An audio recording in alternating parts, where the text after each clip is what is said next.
লোকসভা কেন্দ্রের বাম প্রার্থী নীরব খাঁর সমর্থনে শুক্রবার কালনা ১ নম্বর ব্লকে সহজপুরে নির্বাচনী জনসভা অনুষ্ঠিত হয়।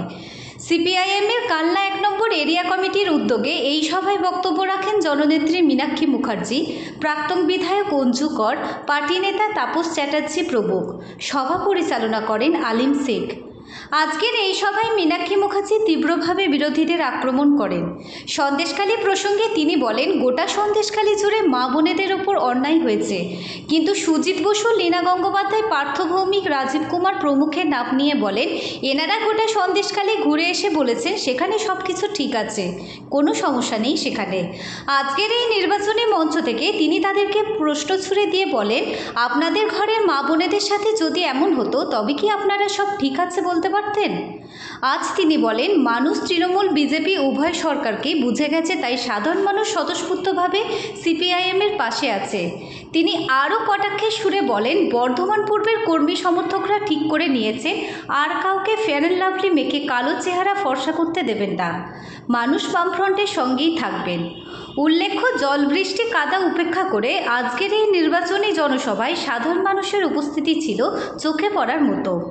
সৈয়দ আবু জাফরের রিপোর্ট, সাম্যজিৎ, কানলা।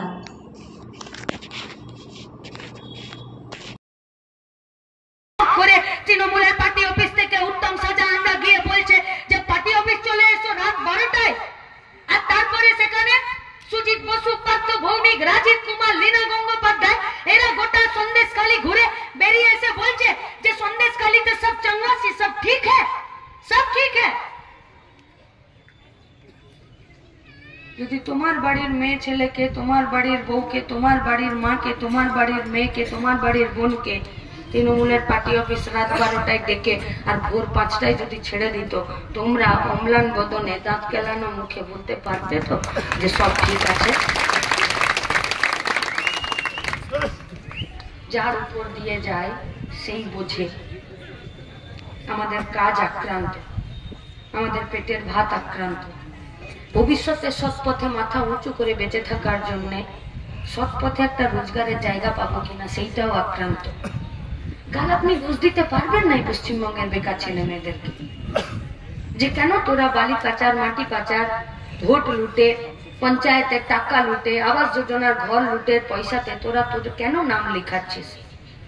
আমার চোখের সামনে যদি আমার বাবা অসুস্থ থাকে আর 2 পাতা ওষুধ যদি না পায়, আমার চোখের সামনে আমার মায়ের যেদিকে খুঁটটা গজে কোমরে সেই দিকটা ছিঁড়ে গেছে আর আঁচলের দিকটা ঠিক আছে, তো আমার মা এখন আঁচলের দিকটা খুঁট করে গুজে নিয়ে আর ছেঁড়া যেদিকে খুঁটটা গুঁজতো সেই দিকটা এখন পিঠে আঁচল করে ছিঁড়ে পড়ে থাকে, সেই মায়ের যদি আমি 2 বছরে সুতির ছাপা কিনে না দিতে পারি, আমার বাড়ির ছোট বাচ্চাটা তার যদি কোনোদিন একটু আলাদা করে ডিম সেদ্ধ বা একটু আলাদা করে মেলা দেখার জন্য ছটফট করে, বা যদি লেখাপড়ার জন্য তাকে যদি একটা টিউশন না দিতে পারি, সেই মেয়েটার চোখের জল, সেই মেয়েটার মন খারাপ আমাকে ঠিক থাকতে দেবে?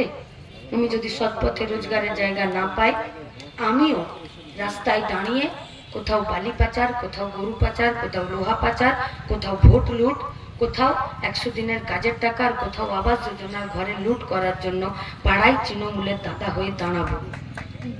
আর তারপর তোমার বাড়িরই কোনো মেয়ের যদি হাত ধরে টেনে নিয়ে বেরোয়, এ পুলিশ কিন্তু আমাকে ধরবে না, কারণ তখন আমি তৃণমূলের নেতা। তাই সিদ্ধান্ত আপনার। 56 ইঞ্চি নয়, ভুড়িটা 56 ইঞ্চির, এত পয়সা। अभी तो सिर्फ इलेक्टोरल बॉन्ड का जो दुर्नीति है वो निकला है। মানে মোদির এখন ধুতির শুধু কাছাটা খুলেছে। इसके बाद पीएम केयर फंड आया। যে पीएम केयर फंडে করোনার সময় গুচ্ছের বড় লোক, গরিব মানুষ, ভারতবর্ষের বিভিন্ন সংস্থা তাদেরকে টাকা দিয়েছিল যে করোনার সাথে লড়ো। করোনার সাথে লড়ো মানে শুধু ভ্যাকসিন তৈরি করতে পয়সা দেয়নি।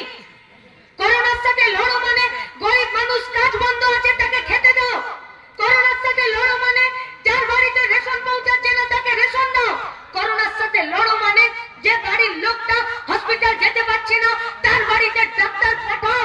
করোনার সময় লড়াই মানে আমার আমাদের গায়ের আমাদের পরিবারের যে ছেলেগুলো বাইরে পরিযায়ী শ্রমিক হয়ে পড়েছিল, তারা যাতে হেঁটে হেঁটে বাড়ি না ফেরে, তারা যাতে গাড়িতে করে বাড়ি ফিরতে পারে, তারা যাতে বাড়ি ফিরে খেতে পারে, তারা যাতে বাড়ি ফিরে 2 মাস নিজের সংসারটা চালাতে পারে, তার জন্য তাদেরকে মাসে আমরা বলেছিলাম 7,500 টাকা করে দাও তাদের ব্যাংকের अकाउंटे। किंतु मोदी बोल कि ये फंड का कोई हिसाब देश का जनता नहीं ले सकता। क्यों? क्योंकि ये कोई सरकारी फंड नहीं है। तो पीएम केयर प्रधानमंत्री नामटा की तुम्हार बाबा तुम्हें दिएছিল, ওটা তো দেশের মানুষের নাম। তুমি অসুস্থ 100 দিনের কাজ বন্ধ, 100 দিনের কাজ বন্ধের ফলে মানুষ আজকে খুব সংকটে পড়েছে। এবং এই 100 দিনের কাজ সম্পর্কে যদি বলেন তাহলে দায়ী হচ্ছে তৃণমূল বিজেপি হয়। কারণ তৃণমূল টাকা চুরি করেছে, বিজেপি রাজ্যকে টাকা দিচ্ছে না। আমরা বলছি দুটোই ঠিক, কিন্তু দেখুন আজকে কোন তৃণমূল চলে যাচ্ছে হাজারে হাজারে। কাউকে জিজ্ঞেস করছে যে ভাই তুমি কিসে চাকরি করো, বলছে মাস্টারে। তখন লুকিয়ে জিজ্ঞেস করছে 11-র আগে না পরে, বলছে না না আমি 11-র আগে, আমার চাকরি যাবে না, চিন্তা নেই আমি আছি। বলছে দেখো বাপু, যদি 11-র আগে চাকরি হয় তবে ঋণ দেবো, 11-র পরে যদি চাকরি হয় তাহলে কিন্তু তোমাকে ধার দিব না, কারণ কবে তোমার চাকরি চলে যাবে তুমি আর ধার শোধ করতে পারবে না। কেন এদের এই অবস্থা হলো? করে নিয়েছে যে এবারে আর তৃণমূল বিজেপি নয়, আর বর্ধমান পূর্বের আমাদের কর্মীরা ঠিক করে নিয়েছেন যে এখানে আর কেউ ফেয়ার এন্ড লাভলি মেখে কালো চেহারা ফর্সা করতে পারবে না। এবার যদি কেউ জেতে তো সেটা নীরব খাই জিতবে, কারণ আমাকে বাঁচতে হবে, আমাদেরকে বাঁচতে হবে, আর গোটা পশ্চিমবঙ্গ ভারতবর্ষকে বাঁচাতে হবে।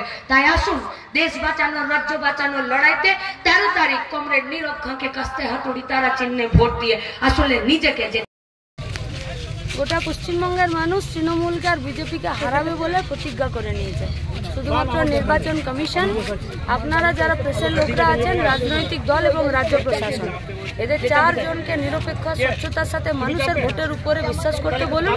তৃণমূল আর বিজেপি কত ধানে কত চাল। Bengal Fifth Hospital, the first fully NABH accredited multi-speciality corporate hospital with affordable and quality healthcare services. Have faith, Bengal Faith.